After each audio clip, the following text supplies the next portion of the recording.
All right. A lot of folks like to complain that Spiritus Systems does their whole piecemeal kit thing, and I get it, right? But it's really 6 in one hand, half dozen in the other. You're still getting your full kit one way or the other. I'm a big fan because it allows me to do something like this. This concept goes undiscussed too much. So I've got LV119 back plate bag, right? Because the Spiritus zip-on panels are far and away the best option out there, especially if you need like actual load bearing on your zip-on panel. But the real selling point is it allows you to have some flexibility in front plate bags. So a while back, I showed you one of Salt Lake Gear's first plate carriers that he pushed out. This is one of his more recent ones. So we'll get this on the table. I'll get the plate out of it because there's a lot that I want to show you guys within the plate bag, and the plate's just going to make it hard to show. So we'll get it on the table, we'll take this apart, and I'll kind of walk you through what pieces I used to put this together as well, because I'm sure somebody's going to ask. Okay, so this video is specifically to look at the Salt Lake front plate bag that I had made. Salt Lake is inherently custom gear, but he does have some kind of standardized configurations that he offers. And this was one of them, at least when I asked him for it. It was kind of one that he was putting out at the time.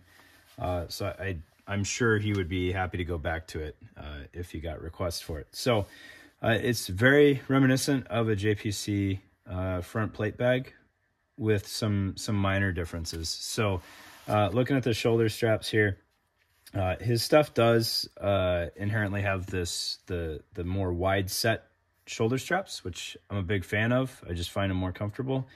For your nerds out there that don't trust Hypalon, he does the 2 1-inch webbing going into the shoulder strap, which I think works well.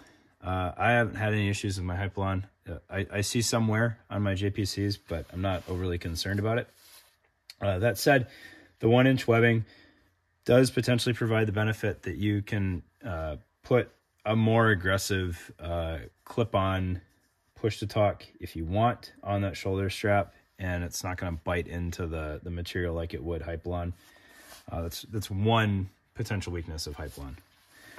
Looking at the rest of the bag, so he has these reinforced wings coming off the plate bag, and you can see how they terminate inside the plate pocket here. They look a little floppy, but once you have a plate in there, the plate either sits, in front of or behind those, and it keeps them very rigid. So you get some built-in comms mounting if you want, right? I'm a fan of it. I think it's a neat feature, and it keeps your radios right there. There's no concern with ripping off a side hanging pouch or anything like that with your cummerbund. I still like Velcro cummerbunds, at least on the front. So having that fixed is a win in my opinion, right? Looking at the plate pocket, I pointed this out on my first Salt Lake video, and it's still true. The level of detail that he hit the ground running with on these was very impressive. So I realized it's not showing up great on camera. So you've got spacer mesh for the main portion of it, and then tweave on the sides to give you that stretch. So if you got some real thick boy plates, plates with backers, they'll fit just fine. If you've got some thinner plates, they will also fit well. All right. His plate bags, medium ESAPI, medium backer on a medium cut plate carrier. I have no issues closing the Velcro. It seals up very well, and it is absolutely sized the way that it should be. There's nothing else really to note on the inside of the plate pocket, so we'll just get that flap out of the way. The other big feature that I like on his front plate bags, which is why I needed to get a standalone rear plate bag, it worked out well. I really like Spiritus rear plate bags. Don't care so much for the front plate bags. This one adds some features. It was a match made in heaven. Right, so you'll see this opening on the bottom of this upper portion here. It runs and it connects into this channel coming down from the top, and they meet in the middle. So you can have comm routing in there, any kind of cabling that you need to.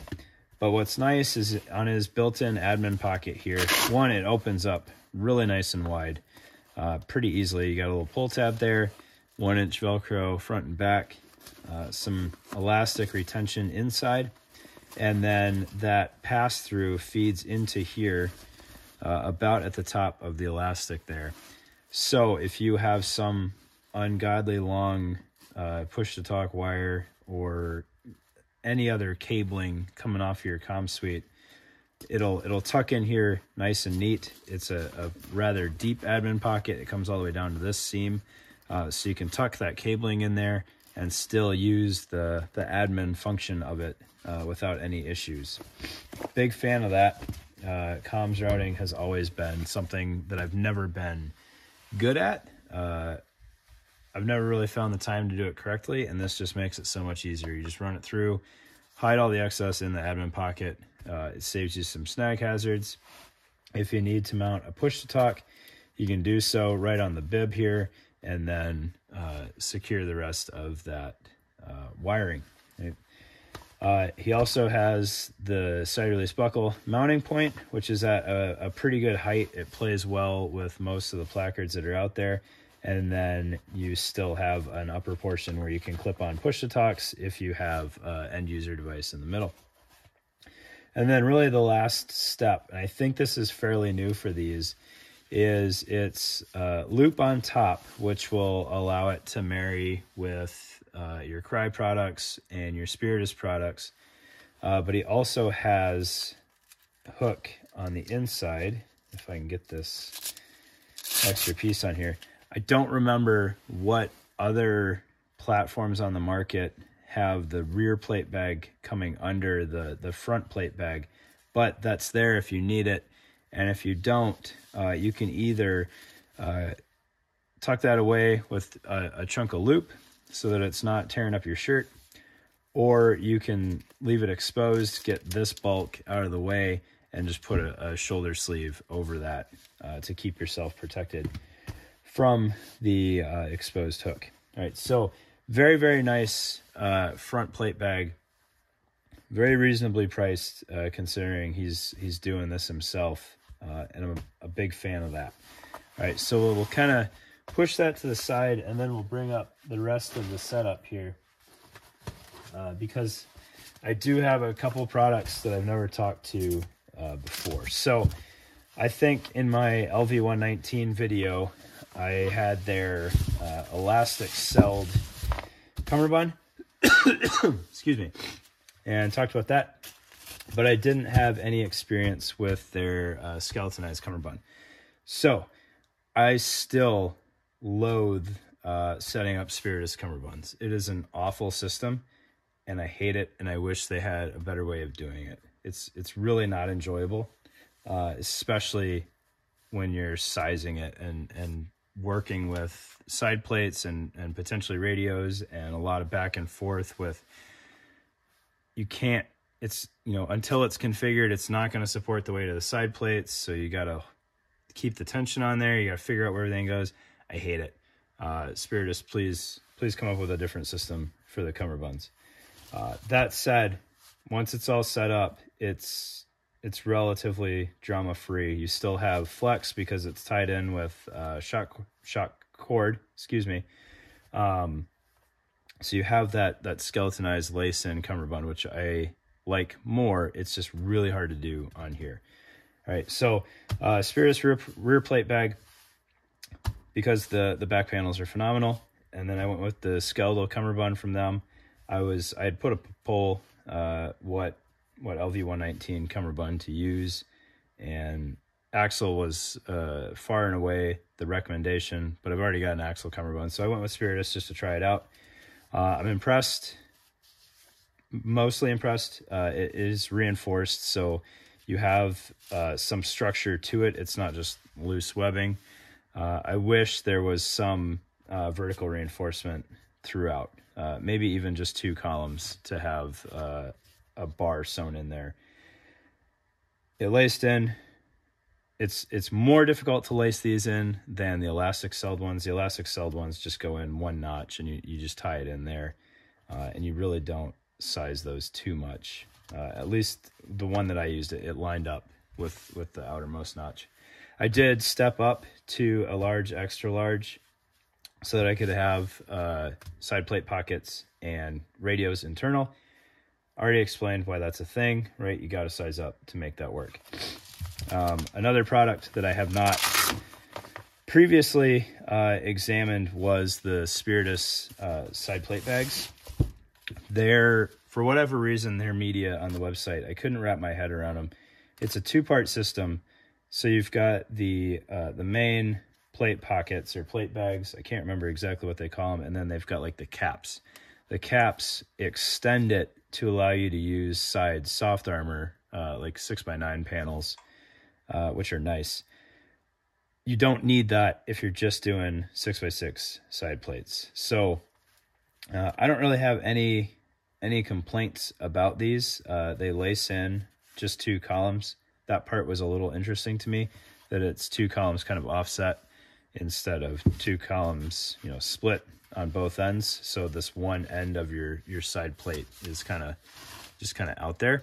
That was a little interesting to me, but not a real concern. And then I think what was really throwing me off is the plates slide in from the side. So now that I know that, the 2-part system makes more sense. So if you have that extension, somehow it is going to connect to this flap and extend a little bit and then come back around and tuck back into here. I didn't buy a set. I don't plan on putting side soft armor on here. And I think knowing how these work now makes those make enough sense that I don't have to cover them. I do like the tweave interior. It's a little bit softer against whatever garment you're wearing it with. It gives you that little stretch if you have strangely sized side plates, and it works really well with these MSAP plates, which unfortunately are not what most folks get. You get the big gnarly green ones that don't actually fit any of the nice side plate pockets, but these do close up nicely. The tweave lets you get it nice and snug in there. It doesn't move around. So yeah, real focus was the Salt Light front plate bag. Secondary focus, the skeletal cummerbund. It's well done. It's affordable. I don't particularly require tubes, so I like these. It's got a nice minimal pull tab on there. The Cry ones first go around were obnoxious, so I appreciate that.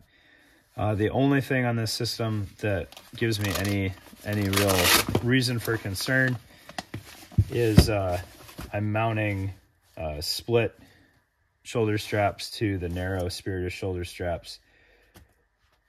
I'm not experiencing any discomfort with it. These spread out enough and these move in enough that they marry up pretty nicely, and it works out well. I've had people ask me that question because they are different angles. It's not as ideal as if they were a match set, but they line up plenty well. And then any kind of cattywampus, matching that you've got going on there, you can fix with a shoulder pad going over that real easily. So appreciate your time, guys. Thanks. If you haven't before, check out Salt Light, and hopefully if you were curious about the Spiritus side panels, now you know.